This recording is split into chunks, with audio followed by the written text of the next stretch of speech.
بسم اللہ الرحمن الرحیم۔ السلام علیکم۔ آپ دیکھیں گے تو آپ کو اندازہ ہوگا کہ آج سارا دن کیا منظر نامہ رہا ہے، کیا ہو گیا ہے، حکومت اس وقت کیوں پریشان ہے، کیوں کہا جا رہا ہے کہ اب ڈیڈ لائن پر ڈیڈ لائن کی بات ہو رہی ہے اور اسلام آباد کی طرف پھر سے رخ کرنے کی بات ہو رہی ہے۔ آپ لوگوں کے اس سونامی سے اندازہ لگائے، جس کو تحریک انصاف سونامی ایسے نہیں کہتی، کہ لوگ اس طرح ایک کال پر اکٹھے ہو جاتے ہیں، اور یہ ایک شہر نہیں، کئی شہروں میں لوگ اکٹھے ہو رہے ہیں، کئی علاقوں میں لوگ اکٹھے ہو رہے ہیں، اور مومنٹم بلڈ ہوتا چلا جا رہا ہے۔ اب یہی مناظر میں آپ کو دکھاؤں گا اور اس کے بعد آپ کے سامنے رکھوں گا کہ تجزیے کس طرح سے بدلے جا رہے ہیں، کہ بھائی آپ کیا کریں گے عمران خان کا، کب تک اس کو جیل میں رکھ لیں گے، اور اس کے بعد کیا ہوگا۔ یہ جب بھی عمران خان رہا ہوگا، وہ 8 فروری تو کچھ بھی نہیں ہے، جس کو آپ سونامی کہتے تھے، جس کا کبھی مذاق بھی اڑاتے تھے، وہ واقعی سونامی بن گیا اور پہلے سے بڑا بن گیا۔ وہ اس حکومت کو بحال لے جائے گا۔ دیکھیے آپ کیا ہو رہا ہے، یہ دیکھیے آپ، نغمے ہیں، ترانے ہیں، اور جگہ جگہ جناب لوگ اکٹھے ہو رہے ہیں اور مومنٹم بنا رہے ہیں کہ کب کال آنی ہے اسلام آباد کی۔ یہ بات یہاں پر ہو رہی ہے۔ عمران خان کی رہائی کے لیے احتجاج بھی ہو رہا ہے اور جلسے بھی ہو رہے ہیں، سب چیزیں ساتھ ساتھ چل رہی ہیں، اور پھر تمام اضلاع میں پاکستان کے ریلیز کی کال بھی دی گئی ہیں۔ یہ جو آپ نے منظر دیکھا ہے، یہ ہے جی شانگلہ۔ کپتان عمران خان کی رہائی کے لیے شانگلہ میں ایم پی اے پی کے 29 حاجی عبد المنعم خان تحصیل چیئرمین پورن عبد المولا خان کی قیادت میں زبردست احتجاجی مظاہرہ۔ یہ دیکھیے سب سے بڑا جو کام ہوا ہے تحریک انصاف کی طرف سے، وہ ہوا ہے سوات میں، سوات بریکورڈ کنونشن کا کے تازہ مناظر دکھائے گئے جی۔ مراد سعید یہاں پر ان کا خطاب ہوا، یہ آپ دیکھیے، یہ دیکھیے آپ، ابھی مہمانوں کے آنے سے پہلے ہی یہاں پر جگہ بھر چکی تھی، جو دوسرے علاقوں سے لوگ آ رہے تھے انہوں نے کیا یہاں پر پہنچنا تھا، جگہ ہی نہیں تھی، پہلے ہی جناب ساری جگہ جو تھی وہ بھر چکی تھی۔ اب یہ سوات کے مناظر ہیں، یہاں پر مراد سعید نے خطاب کیا اور انہوں نے بتا دیا کہ جی 2 بڑی اہم باتیں ہیں۔ ایک تو جب بھی عمران خان نے کال دی احتجاج کی، جب بھی کہا تو ہم نے اسلام آباد کی طرف بڑھنا ہے، آنا ہے۔ یہ دیکھیں ابھی تمام قیادت نہیں پہنچی تھی اور اس وقت یہ مناظر تھے۔ تو خیبر پختونخوا میں ایکٹیویٹیز ہو رہی ہیں، مسلسل ہو رہی ہیں، آپ کو میڈیا پر یہ چیزیں پتہ نہیں لگیں گی، ہم آپ کو بتا رہے ہیں کہ ایک مومنٹم بلڈ ہوتا چلا جا رہا ہے۔ مراد سعید نے سوات جرگے کی طرف سے کارٹلنگ ڈرون حملے کی FIR درج کروانے کا بھی اعلان کیا ہے۔ ان کا جی اس کی ہم FIR درج کروائیں گے، یہ ان کا خطاب ہے۔ اور اس طرح سے یہ مناظر بھی بڑے شیئر ہو رہے ہیں مراد سعید کے والد کے بھی، کہ جب مراد سعید خطاب کر رہے تھے تو اس کے وقت ان کے والد بھی وہاں پر موجود تھے، یہ بات بھی ہو رہی ہے، یہ مناظر بھی شیئر کیے جا رہے ہیں۔ پھر یہاں پر جناب سوات میں چونکہ بہت خوبصورتی ہے، بہت خوبصورت علاقہ ہے، تو اس کی بھی باتیں ہو رہی ہیں اور ساتھ ساتھ یہ ویڈیوز شیئر ہو رہی ہیں۔ یہ مراد سعید کا خطاب کا کچھ حصہ۔ تم کو سنائی نہیں ہے، خدا کی قسم وہ کلامی نہیں ہے، تمہیں وہ تماشا نکل کر۔ وہاں پر انہوں نے نظم بھی پڑھی جس کو بڑا اپریشیٹ کیا جا رہا ہے۔ یہ مختلف مناظر ہیں۔ اچھا، یہ کنونشن شروع نہیں ہوا تھا وقت سے پہلے کے، یعنی جو کنونشن کا ٹائم تھا اس سے پہلے کے مناظر ہیں۔ ابھی قافلے راستے میں تھے اور نیا پاکستان نے رپورٹ کیا کہ عمران خان صاحب کے جانشان اور مراد سعید کے چاہنے والوں نے پنڈال ہی بھر دیا تھا پہلے ہی۔ یہ دیکھیے آپ، یہ مناظر۔ تو تحریک انصاف جہاں کال دیتی ہے لوگ نکلتے ہیں۔ پنجاب میں مسئلہ یہ ہے کہ یہاں تو گھر میں بھی اگر میٹنگ ہو رہی ہو تو یہاں پر چھاپے مارے جاتے ہیں، گرفتار کر لیا جاتا ہے، پکڑا جاتا ہے۔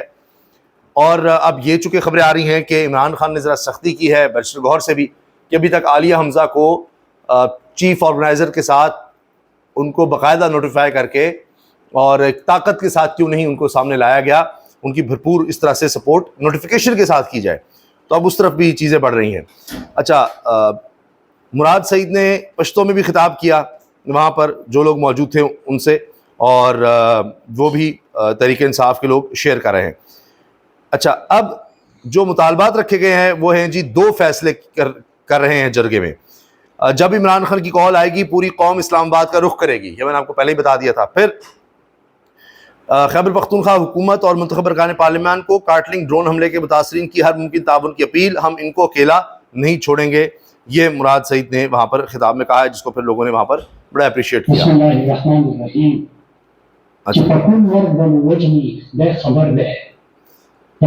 تو یہ ان کا خطاب ہے جو کئی منٹ کا ہے، اس کا کچھ حصہ میں نے آپ کو دکھایا۔ تو یہ کہا جاتا ہے جی عمران خان کے جانشین مراد سعید، اب انہوں نے حق ادا کر دیا، ایک کال دی اور نیا جوش ولولہ بھر دیا ہے۔ پھر اس میں ایک اور بات نوٹ کرنے والی ہے کہ مراد سعید کافی عرصے کے بعد ہمیں اس طرح ایکٹیو نظر آئے ہیں، اور ساتھ ہی یہ بات ہو رہی ہے کہ عمران خان کی بہن علیمہ خان صاحبہ، ان کی دیگر بہنیں، لیکن ان میں بھی سب سے زیادہ علیمہ خان جو ہیں وہ بہت زیادہ ایکٹیو ہیں، انہی کو روکا جاتا ہے کہ ملاقات نہیں کرنے دینی، ورنہ یہ کہا گیا باقی 2 بہنیں چلی جائیں۔ جنید اکبر ہیں اور پنجاب میں عالیہ حمزہ، یہ لوگ اتنے ایکٹیو ہو گئے ہیں اور اس طرح سے کارکن متحرک ہو رہے ہیں ان کی وجہ سے کہ باقی لیڈرشپ بھی پریشان ہو گئی ہے، ان میں تھرتھلی مچ گئی ہے کہ ہمیں بھی کچھ کر کے دکھانا ہوگا، تو ایک پریشر بلڈ ہو گیا ہے۔ شہزاد چودھری صاحب سینئر دفاعی تجزیہ کار ہیں، ایئر مارشل ریٹائرڈ ہیں، یہ کہتے ہیں ایئر وائس مارشل تھے، یہ ریٹائر ہو چکے ہیں۔ اس پر سب متفق ہیں کہ عمران خان جب بھی جیل سے باہر آتا ہے تو ایک اور سونامی کی شکل ضرور ابھرے گی۔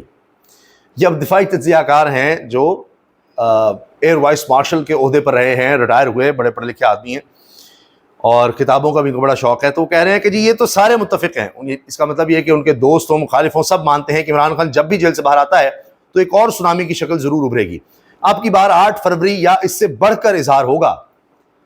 وہ آپ بھول جائیے کہ 8 فروری کو جس طرح لوگوں نے ووٹ دیا اور چن چن کے ووٹ دیا، چھپایا گیا، کوشش کی گئی کہ لوگوں کو پتہ ہی نہ لگ سکے، اب اس سے بھی بڑی چیز ہوگی۔